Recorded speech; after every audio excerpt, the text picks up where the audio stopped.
Hi everyone and welcome back to my channel. So for today's video, we're just going to be continuing the discussion of a book review.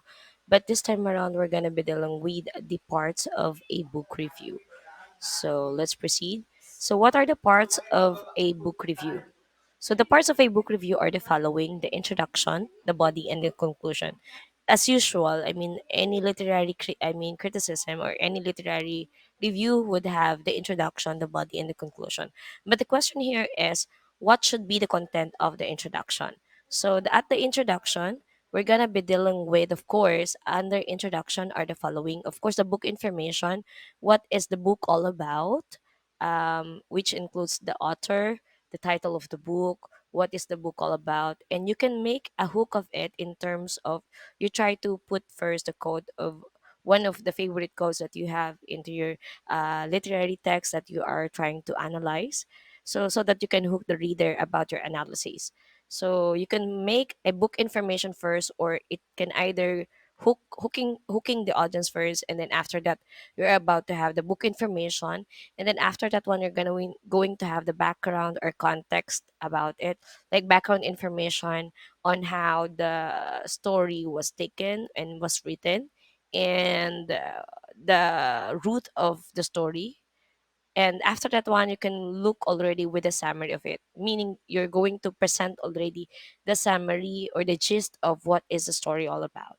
So after that one, since you have already presented some introduction already, what is the story all about, this time around you're going to be moving already to the body. So here at the body, you're about to come up with two things. First, of course, is about the book analysis itself. Second one is about your personal analysis about the book. So the book analysis would entail about the following: the writing style of the author, which includes some authenticity and some creative style on how it was written. Another one is about the plot and structure, the theme and messages. So how does the author, or how did the author present the story in terms of plot, types of plot and all, and also what structure being utilized, as in they did he use some story strategies to present that one into their literary presentation, or what thematic um, concept or societal theme is being presented into the book, presented into that one, or the messages being implied by the author.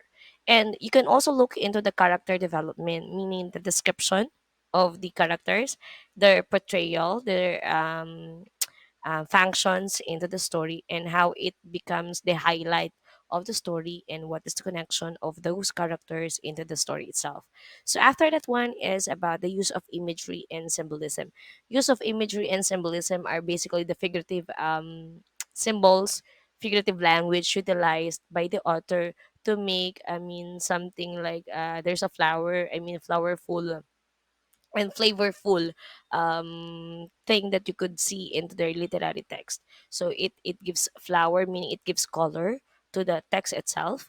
It gives some taste or different taste that we could see into the text, and therefore the literary text being gives a better impact using the imagery and symbolism of it. So using the figurative language utilized into the text. So after that one, if you have already presented some book analysis per se of in terms of writing, plot, theme, and character, and imagery and figurative languages, this time around you're about to have already a personal analysis of it, meaning what is your taste about the book itself. So you try to critically analyze it based on your perspective, based on your opinion, but try to look into, to make it not to be biased, you try to look into the strengths and weaknesses of the text based on your opinion. And therefore, if you would like to compare your opinion from the other's opinion, you can make a comparison of it. But that's optional, but I do recommend that you try to give a comparison of it, so that it will not be just solely your opinion, and you could have also other opinion that may have the same, I mean um agreement, may have the same judgment about the literary text. So again, those are the contents of the things that you will put into your body: the book analysis and the personal analysis. So let's now proceed with the conclusion. So here at the conclusion is about, of course, there are three things that you would see there: the summary of the evaluation, I mean, from the book analysis, the personal analysis, and your recommendation on how it will be improved.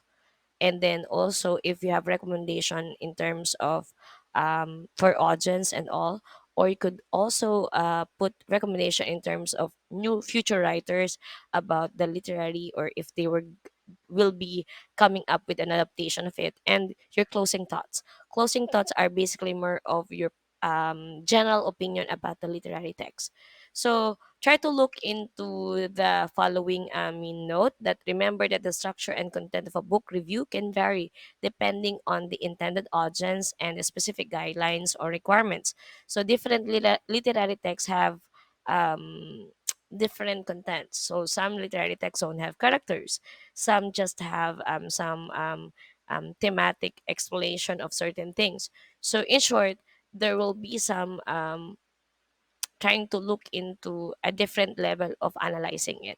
So if you're gonna be looking at it, iba ang pag-analyze ng critic paper in terms of like research paper. Iba din ang pag-analyze kapag ito ay story review. So iba din ang pag-analyze. In short, depende sa content ng isang book that you would like to review on.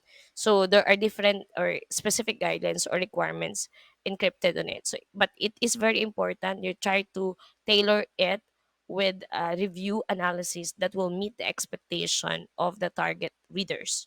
So if the book is about for kids, so dapat ang gagamitin na language that is being encrypted into the literary text are for kids. If it's teenagers or whatsoever, or if it's jargonic dahil yan ay more of skill based or more of different discipline, so it is acceptable in agreeable that they are trying to use it, that kind of thinking in terms of their writing, and their kind of words in terms of their literary, representation.